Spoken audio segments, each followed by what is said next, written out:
The seller that needed a quick sale through an agent I had a great relationship with. So we've got a few different income streams that total that, plus the HMO. And that also brings in a cash flow of about $85,000 a year. So that totals about $152,000. We go straight on to our next case study. So please put your hands together for Timothy Witts. Hi everyone. So yeah, I'm Tim. I live in Manchester, but I'm from Australia. Been here 7 years, well, in the UK for 7 years, but yeah, I still call Australia home. Married, wife Amy, and a 6-month-old daughter Isla. My background, I've worked as project management, development manager in the building industry for 13 years as an employee. So I've been making money on fairly large projects for my superiors, basically. So really, I wanted to do my own projects, make my own developments, and invest in myself, really. So that was, one of the big reasons why I'm getting involved. And then obviously, investing in property, you got to have a good reason why. So I think family has got to be a big reason why. I've got family in the UK, I've got family in Australia. You want to be able to free up your time, invest in yourself, invest in your family, so you can spend more time with them. Living away from Australia, last 2 years, haven't been able to see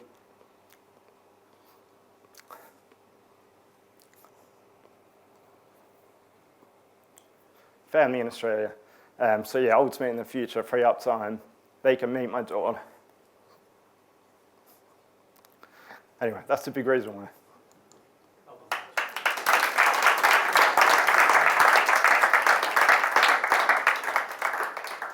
So my main strategy was utilising some of my existing experience, project management, developments I worked on, construction. So I say it's buy, refurbish, refinance, or flip and sell. But I look for residential, commercial properties that I can add value to via refurbishment. That's my strategy. Not a set type of property, but adding value by refurbishment conversion. So just going back on that, I'll get into the detail of how I transferred through certain different properties across the journey. So case study number 1, not my biggest deal, but probably one of the most important for the Mastermind journey. It was at the start of the journey. It was a residential house, a semi-detached that I bought to flip. So I got a cash loan. I came into this program very minimal funds. I'd bought a few buy-to-lets, things like that. Had a lot of money tied up. So for this one, I got a full cash loan. It was a seller that needed a quick sale through an agent I had a great relationship with. I think we completed the cash purchase within 2 weeks. Indemnity and insurance for searches as well as an example to speed it up. So it was a below market value deal. Needed, refurbishment was £12,000, purchase price 103. The refurb was done in 5 weeks, back on the market. Obviously other costs include your legals and stamp duty and those sort of things. And then we sold it fairly quickly in a market that was already starting to boom, and it was booming at 156,000. So then the profit from that and the remaining loan that was in there was then used a lot to fund future deals for Mastermind as well. So this was very important from that perspective, this deal. So case study number 2. So this, obviously one of my big goals was to bring in cash flow, as well as obviously doing the refurbishment projects. So I was looking at a lot of HMOs. I started off doing a lot of landlord letters to deal with HMO landlords that might be looking to sell. So this property in Eccles in Manchester, it was indirectly through a landlord letter because I sent out letters, I looked at a property, and then the letting agent for that property actually said, I've actually got a better house in a better location that probably needs a bit less work. Do you want to come look at that now? So I went straight across to that and ultimately got this deal. So it was a tired landlord. It needed work. She lives in Italy. And basically, she had it refurbished, I don't know, 10 years ago or something like that. But basically, the rooms were undersized. It was under-licensed. There was one room that was too big, other rooms that were too small. So basically, we reconfigured it. We made sure there's en suites in every room, and the sizes for the rooms were enough for double standard basically. So we brought it up to that. So we bought it for 160. So this was with joint venture partners who are actually in this room as well. So through networking, we just decided to work together on this one. So refurbishment costs were about 22,000. Then there was about another 8,000 of furniture and fixtures, things like that. So about 30 grand all up spent on it. The gross rent for the property, it's all the rooms are now let, about £2,700 a month. So the value, we're going through refinance at the moment, but we're estimating about 250,000 for this, based on comparables and everything like that. And my share of the net cash flow after all costs is 572 a month, thereabouts. So what that meant was, once we get the refinance, my share of the money left in that deal is return investment of 107% or thereabouts for that one. So next case study. So there was a lot of, everyone probably knows this room, there's a lot of competition for residential properties. The market was really booming. There was lots of money in the economy due to the pandemic and things like that. And then on the flip side, there was a lot of commercial properties that were either tired or empty and those sort of things. So, with another joint venture partner, we decided to focus on searching for commercial properties that specifically could be either mixed use or converted to residential. So we came across this one in Horwich. So this came through an agent that we started to build a relationship with. A sale had fallen through before, so it got brought to us. It was on for the market 275. We ended up getting it for 231,000.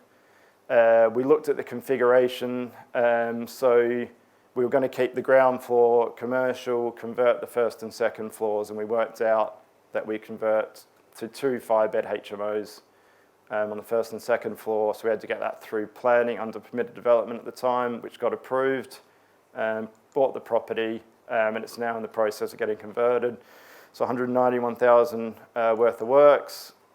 Gross rent for that is about 6,417 per month. So we've got two commercial units which are now let out to a new tenant as one unit for the price of two. Then we've also got a commercial unit at the back, which is used by a bike shop. And then we've also got a basement which the wine shop next door rent off us. So we've got a few different income streams that total that, plus the HMO once all those rooms get out. So the estimated GDV based on the commercial value at about 620,000. So my share of that cash flow is a bit over 1,200 a month for this one. So then again, my share of the money left in, about 16 grand or thereabouts. So 94% return on investment for that one. So summary of the deals for the 12 months of Mastermind that been involved in. So 10 property deals within that time. So that included a range of things: buy-to-lets, flips, so properties to buy and sell, HMO, and then commercial to residential mixed-use properties as well. So that totaled, so once the revaluation of those properties is done, it's about 3.13 million worth of properties. And of that share, because I work with different joint venture partners, my share is 2.15 million of those properties. And my net cash flow from those properties earned 5,584 a month, or about 67,000 a year, which is actually almost exactly my current salary of my job, ironically. So here's the summary. So the top line is I've been under 2 million for when they were purchased, obviously, because all the 10 properties were refurbished, all of them refurbishment projects, some obviously more than others. And that resulted in revaluations of about 3.3 million. My share at 2.1. Equity made in that time for those properties for my share, again, is about 580,000. I did 2 flip properties. Obviously, you saw one example, which was 50,000 of profit of my share. And then again, you can see the passive income from the rental. And I also invested in the investor business rent-to-rent scheme that Chris mentioned earlier as well, and that also brings in a cash flow of about 85,000 a year. So that totals about 152,000 overall of cash flow after cost, so profit per year. And then on top of that, whatever projects I do as, property flips as well. So you could say roughly in this year, it's around about that 200,000 mark with the flips and the net cash flow after profit. So top tips, set your goals and be clear on your goals, time frames, make them measurable, make them realistic. I set goals for years, I set goals for months, and I monitor myself against that. I try and achieve 8 out of 10 of those goals as a percentage, or 80% as a percentage. You're not always going to get 100% because things happen, sometimes out of your control, but that's what I work for, month, yearly, etc. I think it's a good way to assess your goals. Take action, take it consistently, day in, day out. I've been, relentless in my action lists and my tasks and following up on people. Numerous deals could fall through it numerous times, but by communicating, keeping in touch with people and persisting with it, ultimately you'll get there, or you'll realize that, it absolutely, is a deal that's not going to go ahead, and sometimes that happens as well. But I think taking action and persisting with it really gets results over time, because sometimes you look at it, you don't think you're getting anywhere each day, but you will ultimately get there. At the moment in the industry, you've got to have patience as well. That relates to it. Solicitors have been busy. It's been stamp duty holidays that have influxed the market. Sometimes you can't get hold of people when you expect to, but if you're patient with it and you keep communicating with people, again, you'll get there. So that's another one, the top tip. Build a strong team to work with. So, some of these developments, especially if they need a decent amount of works, refurbishment, all these sort of things, you need a strong team. Your brokers for your finance, good solicitors that you can work with, planning consultants to work out what you can get planning for and what you can't, architects that can do the layouts for you, the drawings for you that you need to complete the works. And probably the last one I think is the most important, but having good, reliable builders and contractors you can deal with in your team that you can take from job to job, because if you're doing numerous refurbishment projects, very difficult to manage, and if you have a contractor that makes your life a little bit easier, it goes a very long way. And look after them, give them a bonus if you think they've done a good job. We've done that on one of our projects. Not a lot of people do, and they're always trying to screw down builders, but look after them. Work with joint venture partners that you have complementing skills with. Everyone's got strengths and weaknesses.